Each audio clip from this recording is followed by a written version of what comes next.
Kama una tatizo la kutopata choo, tumia embe. Embe ina nyuzi ambazo inasaidia fiber, inasaidia kwa ajili ya yule ambaye hapati choo, itakusaidia kuweza kupata mmeng'enyo wa chakula.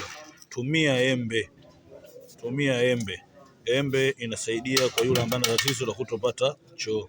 Embe aina gani? Embe aina yoyote inasaidia, lakini zingatia, kama unavyoona mtu amenawa mikono yake akawa anamenya, usichukue embe ukamenya embe bila kunawa ukawa umeingiza mdomoni, utazalisha bakteria wa H pylori.